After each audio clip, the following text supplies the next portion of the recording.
This meeting is being recorded. Okay, hello everyone. Welcome to the Replimat. You join me, Tim, and me, Andy. How? as we sum up our final thoughts on episode 10 of season 1 of Deep Space Nine, the Nagus, following our earlier tweet along. Yes, our tweet along yesterday. Indeed. Since you're the first timer, you're the newbie. I am. Obviously, I'm, as you know, now watched it with me. I tend to laugh a lot through these episodes because I'm just like, oh my god, I forgot about this. Yeah. I keep on spoiling stuff, saying, oh well, actually, this will mean later. No. But sorry, I'm terrible at that. Yeah, no, I've watched things with other people who are a lot worse at that. So, oh, well, in person, if I was watching it actually in person, I probably would be so much worse. I'd be like, I can't say nothing. Yeah. Just have to shove a cushion in your mouth. Yeah, put that sock in your mouth and shut up. Yeah, kiss my scepter. Yeah. Yes, kiss my scepter. Yes, the new catchphrase that's sweeping the land. We're determined to make it happen. Maybe it is a catchphrase in Trek fandom. So I'm not really part of the fandom, so I don't really know. But I've certainly never heard of it. But I like the idea that it could be a phrase that we're not aware of, because it's like, how did it not? How did it not? Yeah, it bloody well should be. If it's not, that's we'll make it happen. Asking for it. With our 20 followers, we'll make it happen. Yes. Anyway, so the Nagus. Yeah. It was a fun episode. Mm-hmm. And what I noticed particularly was that I got caught up in the I got kind of caught up in the Ferengi sort of drama of taken in by the Nagus, the Grand Nagus having died, and all of that stuff. So when the kind of the twist came out at the end, it was I felt a bit daft, because I thought I should have expected this all along. It's the Ferengi, for God's sake. There's got to be something underhand going on. Well, like I said, my little thread on Twitter, when I first watched it 30 years ago, I completely bought into it as well, because it was definitely done that you completely, because it's a new character, so you assume, why not? But like you said, I knew that obviously Quark wasn't going to remain a Nagus by the end, because it's like you said in your tweets, that would have some huge baggage. Yeah, I mean, it's that early season, I suppose there's no reason it couldn't have happened. But when you think of it from a proper narrative point of view, and a TV Star Trek point of view of the time, it's like, that would have been too much of a change. For nowadays, they'd probably go for it and make something of it, maybe for a few episodes, and then it don't work out. But I think back then I don't think they would have really done it. So, but no, in terms of the actual Nagus being dead, I absolutely bought into that back in the day. What I was expecting to happen was that Quark would find some way of being able to pass on the role to someone else, because he thought, no, I can't deal with all the death threats. I don't want this. It's What I like about the episode is, as you say, about you get so caught up in the Ferengi side of it all. Even the B story is literally part and parcel of the A story. Yeah, the Nog and Jake thing is absolutely feeding directly into the A story. It's not like a B plot. I mean, most A and B plots in Trek, I think I mentioned before, do tend to dovetail in some way, but this one, you couldn't have one without the other, really. One absolutely is the other. But what I find that fascinating, having rewatched it yesterday, is that obviously I knew this, but I kind of forgot, because you watch so much of this stuff that eventually it sort of blends to one in places, that how little the rest of the cast are in it. Briefly, obviously Cisco's in it when relevant, but you see Yeah. Kira, I think once, you see Odo a couple of Yeah, times. she's fleetingly Yeah, in at the beginning. Yeah, Odo had some lovely scenes. yeah, you did see and the sheer once, and yeah, which is quite nice yeah, actually. but she walked through the door and then walked out again. Bye. Yep. Yeah. Oh well, yeah. And I'll go and get me tea and biscuits and go I home. quite Yeah. like that because I mean, I think like I said to you yesterday, off camera as it were, there's a lot of Ferengi episodes coming up, obviously, over the next 7 seasons. And I'm always one of these people that whenever I'm like, oh, it's Ferengi episode next, I'm always get that kind of feeling. But then I watch it and almost without fail, I'm like, oh, I forgot how much fun this actually is. And how much fun the Ferengi are to watch when done well. Yeah. I mean, that's what the producers would say, they are basically the worst of us. The worst traits of humanity, of the current humanity. And it's kind of fun watching just how absurd we are through them. This obsession with money, and this obsession with status and, obviously take it to the next level. But you're like, yeah, I can see it. I can totally. Yeah. It was, from that perspective as well, it was slightly odd in that Quark had played such a pivotal role in the previous episode, Move Along Home. Was it Move Along Home? It was Move Along Home, wasn't it? Yeah, of course. He read so pretty strong. Kind of got actually, two, You've got. I'm thinking at the time that there's two Quark episodes, two Quark focused Quark centered episodes.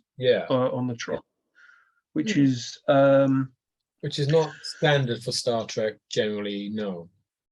No, they tend to sort of share it out a little bit. So I think we're probably overdue a Kira episode. Michael Piller, that's the producer, one of the producers. That was always his big thing, in that every episode has to be. This is what he did with Next Gen and DS9 that follows. Every episode's about something. No, it's not just a monster of the week, threat of the week. It's about something. But every episode's going to be about one of our main characters. They're not just all going to be parts of a story.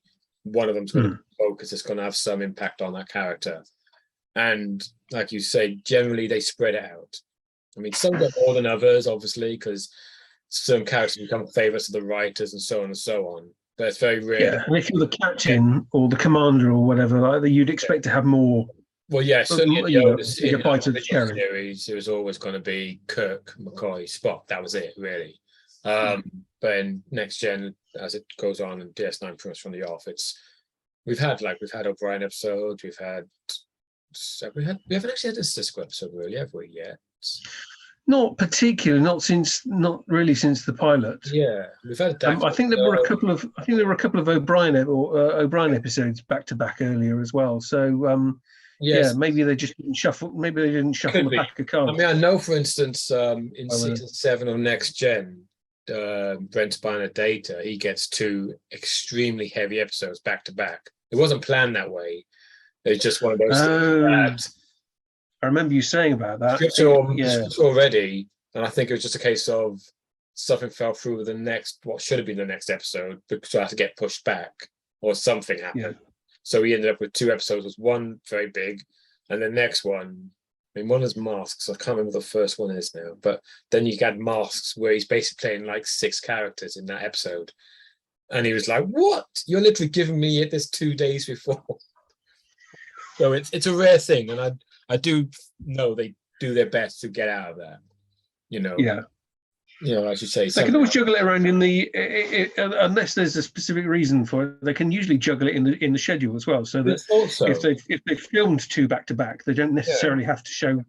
I thought that'd make a lot of sense, because there's no reason, for instance, that Move Along Home and the Nagus had to be back to back, because there's no at this point, certainly there's no ongoing thread. I mean, the only ongoing thread, I suppose, is Jake and Nog.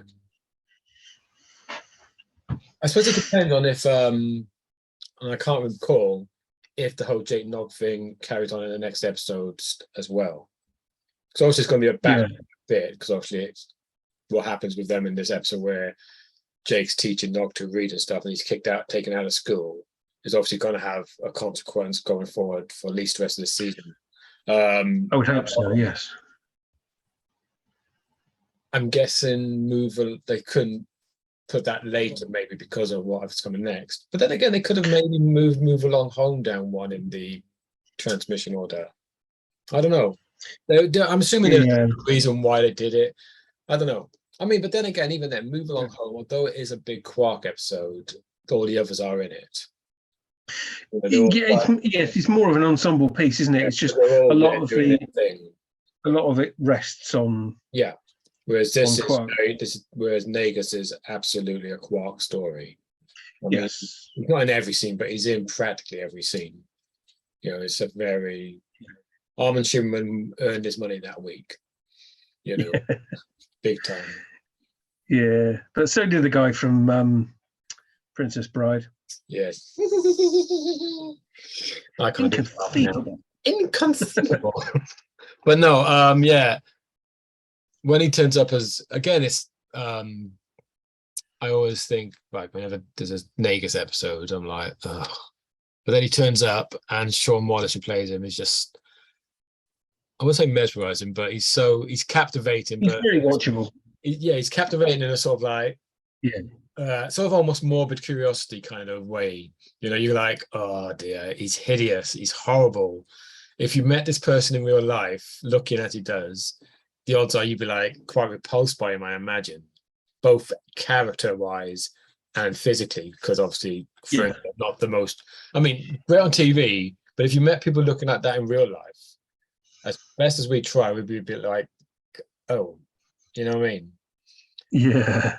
You know, like they've got big asses on their heads, as they say, you know. But yeah, I think there's a certain morbid curiosity when he turns up on screen, and he's as a performer, he owns a scene he's in. You know, whenever he turns up, he's definitely, you know, you're watching him. Yeah, definitely. But yeah, it's a fun episode. It's the first proper Ferengi episode that Star Trek's done well, because they really struggled with Ferengi episodes in TNG, even at this point, really. Like I pointed out yesterday, it's an odd thing, transmission-wise, in that the episode Suspicion, which had been transmitted a few weeks after this on Next Gen, I think I mentioned, had a Ferengi scientist gets killed, and they have this whole thing about the Ferengi death ritual where you can't touch the body until it's buried, blah, blah, blah. And this episode, of course, we have this whole thing about the desiccated corpses and the bits of them being sold off and stuff. And I'm like, what happened? Because it's the same people making both shows, you know. I know they got different showrunners, but even then, they're pretty much in the same studios, same office building, same writers. Like, how? I can understand if Suspicion had been a few seasons before, because it's just, you know, concepts change as you go along, and you know that happens a lot. Yeah, but the fact they're so close together is like basically written at the same time, I guess, ish. Someone must have had the idea, but just after, literally, like just as the other one was going into production or something. Yeah, because too late. Suspicion. A few words. Because Suspicion came after. Presumably, it's written after as well. Oh, so it's odd. I mean, the whole thing about the body is key to the storyline of Suspicion. So I can see why maybe they might have thought, well, we'll just ignore that, or we'll just say that was just the thing for the Nagus only. Maybe I don't know. Maybe that's what they thought. But as you'll see, this whole thing about setting off bits of the body is just a Ferengi custom. It's not just specific to Nagus. So maybe it's a changed concept that they changed later. But at this point, bit like the Jedi disappearing when they get killed in Star Wars. Yeah, only now they don't. No, they don't. Some don't always. As it turns, quite a lot of them are still alive now. Yeah, they did it first, but then suddenly didn't. Yeah. Well, yeah, because in New Hope, they're all but extinct. In Revenge of the Sith. No, is it Revenge of the Sith? Yeah, it is. Ugh, Number 3. yes. Yeah. They're basically all killed off, or supposedly. But now, of course, everything else, all the new films and the new shows Yeah. are making it clear there is actually a lot of Jedi around, and it's only been like 16 years anyway. So Yeah. change concepts. But Doctor Who does that all the time as well.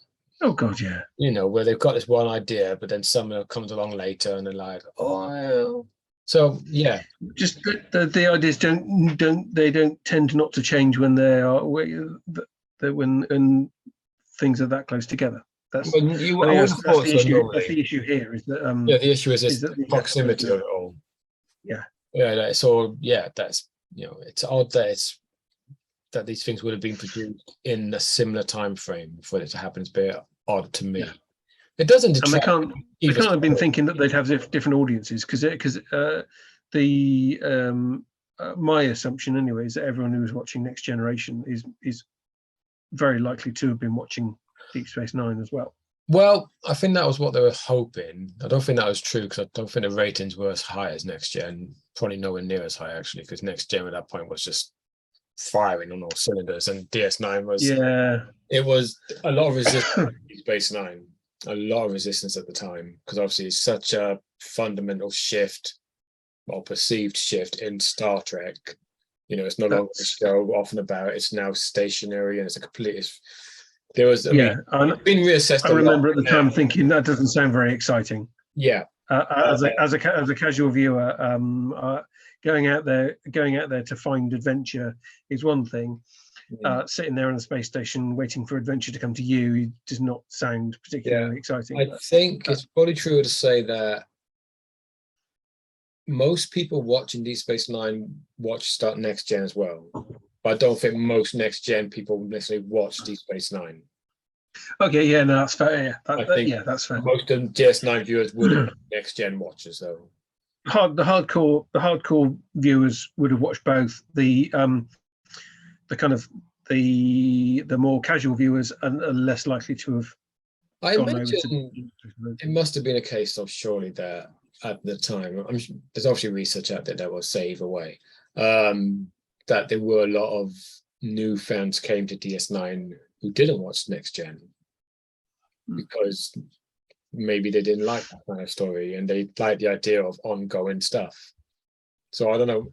I guess, I mean, the viewing figures from what I'm aware, the meeting will end in 10 minutes. Okay. That's okay. That's fine. That's fine. We've got 10 minutes.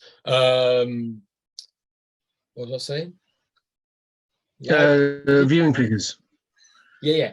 I reckon that they were, from what I remember, they were lower, but but obviously not too low. They didn't make any more. It's like they made 7 seasons out of it. So it's not enterprise for God's sake. I mean, this is not about this episode, but I'll say it because I'm not saying I'm glad the Discovery's been now it's been now revealed Discovery's next season's the last. But as somebody who thinks that's the second worst Trek, personally, right. It amuses me that it's only 1 season longer than what people tend to perceive as a worst Trek, which is Enterprise. It's only 1 season longer. And I like, it's a sort of nice irony there. I mean, I remember when I found out that they'd made 5 series of Enterprise? 4. 4 was it? I remember thinking, my God, they made that much, because I remember all I'd heard about it was negative from the start. I never watched any of it because I thought I wasn't particularly interested. I thought they must have made like 1 season and that was it. I did. Well, I never watched it. I never watched it until years. I mean, the first time I watched Enterprise would have been in 2008. I'm guessing about that, and that was on DVD, which was a good 5 years after it ended. So I just didn't like the idea of it, and I still struggle with it. Anyway, we're not talking about Enterprise. No, we're talking for the next 7 minutes. We're wrapping up for before our 10 minutes is up. Yeah, we've got on 7 minutes. We've got 7.5 minutes. Yeah, so I think I love the Ferengi stuff. I absolutely adore though the Jake and Nog stuff. I think that's the heart of the show, and to me, Yeah. the most important of the two storylines. It's just so well done, so well done. The Cisco and Jake stuff in this episode, I felt more comfortable with having the Jake and Nog Yeah, scenes as well. And giving Jake more to do than just have awkward scenes with his father. I thought that was a definite positive, and I could see the relationships starting to bloom. Yes, Because of that. Whereas up to now, I've thought there was an awful lot of telling and not a great deal of showing. I definitely think the writers and the actors are finding their feet now, because we're 9 or 10, depending on how you look at episodes. 10, yeah. Early halfway through the season, so they're finding their feet now, both as writers and actors, I think, and it shows. I mean, of all the scenes in this story, the two that stand out to me more than any of the Ferengi stuff is the bit where Cisco sort of accidentally finds Jake teaching Nog. Yeah, that's beautiful. I was like, that's great. And then it's that last bit at the end where he's come to the decision that I'm not going to mention it because I don't want to make it awkward. I don't want to make him feel embarrassed, you know. And so when he comes over to him at the end, Jake's kind of like, you can see Jake's thinking, oh, I'm going to get told off again for being with Nog, you know, because obviously he's of the opinion now that his dad doesn't want him and Nog to be friends, because that's how it's been going. But then his dad just comes up to him, doesn't say anything about it at all. He just hugs his son, says how proud he is of him. Go and be with your friend. And I was like, yeah, that was amazing. It's a beautiful moment. It's so underplayed, so subtly written. It's like there's barely any words actually. It's all pretty much all in the performance, and it's just like I think from this point they get what Jake, because I think, as I'm sure I've mentioned to you, Sarah Lofton and Avery Brooks, who plays Jake and Ben, they clicked as soon as they met each other. Yes, they had a good off-screen relationship. Yeah, I think it's taken this long for the writers to finally see it, because they probably could see it in the way they act on screen and probably off screen as well. But obviously they were only acting with the material that was given. But now they've seemed to reach the point where the writers are like, okay, now we can finally give you material. We know it's going to absolutely put you up there, because we know how it is between you two, that you can actually really translate this on screen.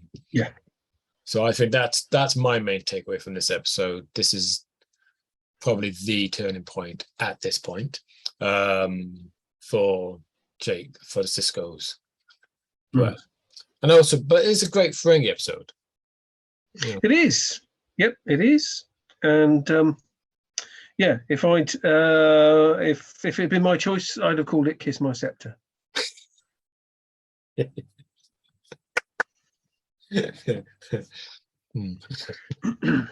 I tell you, as soon as he said that, and then that's why they don't put me in charge of this thing. So that's why. I mean, well, you know, when I was watching it, as soon as he did the scepter thing, I'm like, how has that not become a catchphrase? You can kiss my scepter. Oh, it's just, it's brilliant. It's brilliant. But yeah, so your final thoughts, we've got just over 3 minutes. What would be your last takeaway? I just said what mine is. So, my takeaway would be that it left me looking forward to further appearances from the Grand Nagus. I think it increased my appreciation of the Ferengi as more than not just like a one-trick pony, with a bit more depth to them. And it also reminded me how good the rest of the crew are, because when Odo and others appeared, the episode really felt like it lifted. Absolutely. I agree with pretty much everything you say there. So I think those are our final thoughts then. Plus Yes. random tangents, because that will happen. We do. Definitely going to happen. So get used to that. So people, we'll be back next weekend, either Saturday or Sunday, or possibly both days, depending on how it goes. Hopefully on the same day. With our tweet along of the next episode, which is Vortex. I only remember this because you nearly started watching it without meaning to. Netflix. Vortex. And I'm not going to ask you what you think that's about, because actually I will, because that's part of the fun. Based on the title, what do you reckon it's about? I know it's not going to be about the monthly Big Finish magazine. Right? Secondly, I haven't got a clue. It's going to be about some kind of vortex, just as a random stab in the dark. Okay, so it includes the word vortex at some point. Excellent. You might be right. I look forward to it. Okay, so we'll be back next week for the Vortex, where we shall do our usual treat along around 2-ish on the Saturday, and it'll be followed about an hour later by another upload of us waffling on about it for a bit. So, till then, people, what was I going to say? Oh, we'll see you out there. Yes, we shall not promise never to return again. Laters, people. Cheers. And stop.